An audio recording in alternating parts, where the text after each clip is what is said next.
Nagdadali ka sa saya at palaging pagtawa. Mapagmahal sa pamilya, sa pagkain may gana. Ngayon paano nakasama ang usok ng marijuana? Oh, time! Round 2, Jonas. Sa pagkain daw gumagana, mga sinasabi na ito sa akin. Tingnan nyo nga yung katawan kung habang kumakain. Pag natuloy yung recreational, malamang yung mga tambay, higop yan ng higop. Tapos pag hay na, wala nang gagawin. Kakain na lang at matulog. Tapos pag wala nang pangmariwana, iikot siya ng iikot. Hayo para kayong PNR ah. Puso kayo ng usok. At kapag mga sabog na, yung mga trip niyan talagang hindi mapigil.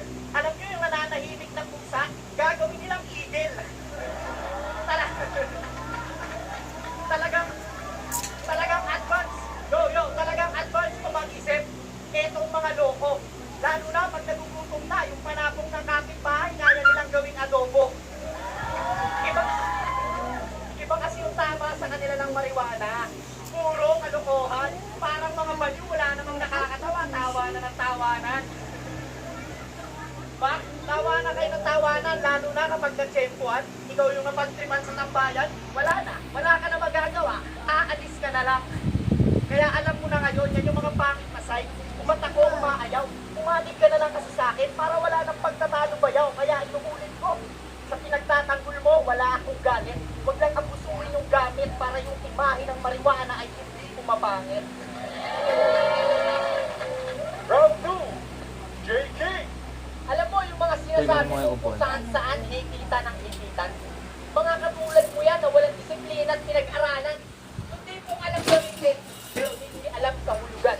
Kaya yung iba, marami na agad nasasabi. Hindi pa naman nila natitikman. Same to, Chong. Sigurado, sasaya ka dito. Kahit yung tahanan nyo lang, barong-barong. At higit sa lahat, nakakawala ng problemang patong-patong. Kaya di ako naniniwala na meron kong masamang epekto. Bakit si Wiz Khalifa at Snoop Dogg araw-araw nag-win, di naman nasisiraan ng ulo? Sikat pa yung mga kanta at alam kong kinakanta ko rin. Mas nakaka-addict pa nga yung kanta nila kaysa sa win kong hihikitin.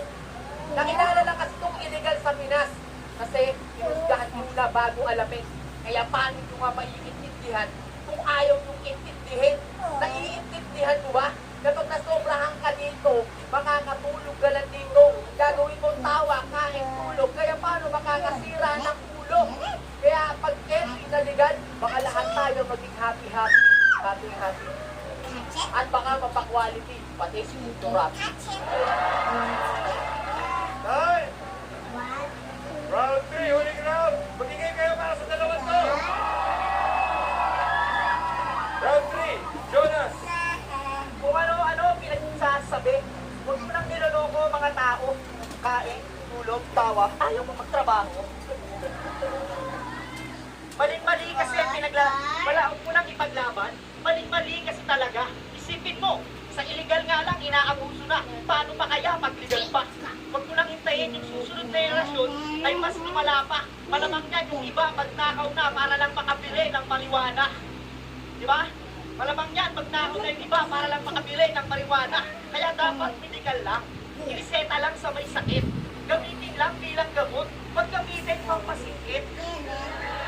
Gusto na dito ngayong mata. Ano kayo mga itche? Kaya hindi nyo nakikita yung maliit. Lagi kayong nakatingin.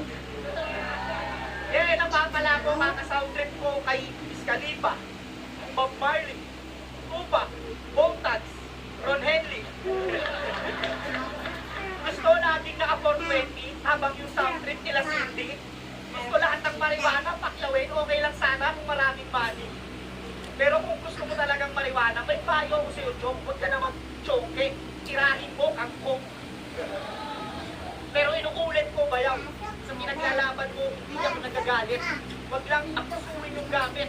At pagkatapos nito, malamang ang dami ko na namang haters na adik. Time! Round 3, JK. Ayaw daw niya ng mapungay ang mata. Yan ang sabi niya. Paano kung gustuin niya na mapungay na mata, balilag ka. Okay. Masama daw ang pag-smoke ng weed. Pero pag gamot, pwede. pwede. Ha? Anong pinagkaiba? Kung yung ini-smoke at pinanggagamot na sinasabi mo ay iisa. Kung yung ini-smoke at sinasabi mo ay iisa. Same total. Baka nga anti-cancer din kung iisipin. Hindi naman kasi ito katulad ng ibang bisyo na sabot-saring cancer ang aabutin. Kaya dapat pa ba akong magsalita kung ito ba talaga'y nakakasama? Kung alam naman natin na nililigal na to, pati sa iba't ibang bansa, di mo pa ba nababalitaan? Example na lang sa Colorado, yung ipinagbabawal sa atin, yun naman ang isa sa kanila sa nagpa-asenso. Peaceful yung mga tao, yung pamumuhay mapayapa, walang ginagawang masama kasi nga malaya. Dito sa atin, baka daw kasi abusuhin, pero kung inyong iisipin, paano maaabuso ang hindi pwedeng abusuhin? Hindi naman kasi ito gawa ng chemical, nagawa ng tao literal dahil ito'y nagmula sa pang-medical na likha ng may kapal. Time! Magiging kayo para kay King at Jonas! Idol Rafi, ano ba masasabi ng mga judges natin dyan? Ito siyempre si Sir James.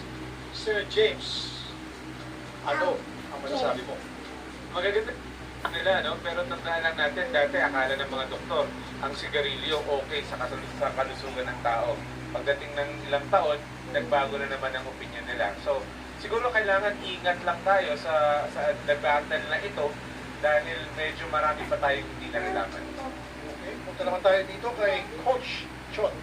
Coach, sino mas maraming punto sa nakita mo kanina? Halos pareho lang kung punto ang pag-uusapan na pareho silang nagawain kanilang sarili kanya ng punto.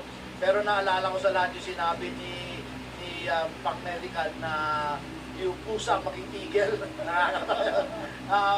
Delikado para sa akin po sila. Alam mo naman, idol namin, dami ko rin hater sa social media. Kaya ang sasabihin ko na lang is kailangan talagang bukas ang ating pag-iisip at malawak ang ating pag-uunawa and malalim na usapan talaga to, malalim na talakayan to.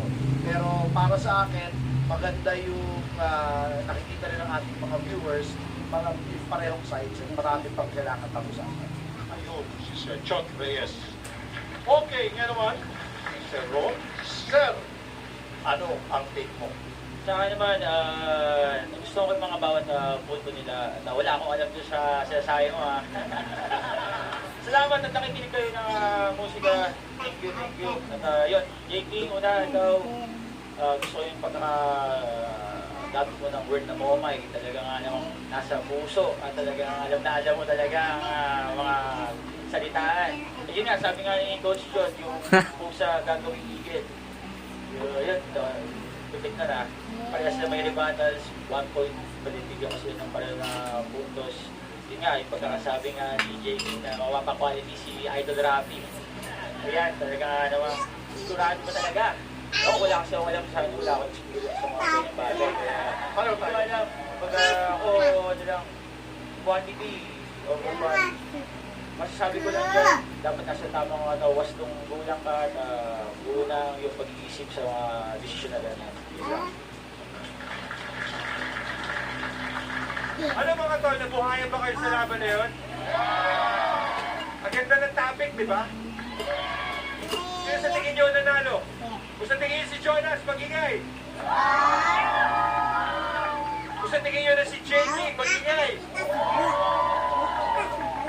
Dikit pa rin kahit sa audience, Idol Rafi. Dikit na dikit. Na yung mga keyboard warriors, sino naman pa ang mga napili ninyo? Mag-ingay sa social media at i-post ang inyong mga comments at opinions. Gamitin lang ang hashtag at #PaulWatchTroll. At huwag po kayong dividyo, meron pa tayong isang labang aabangan sa pagbabalik ng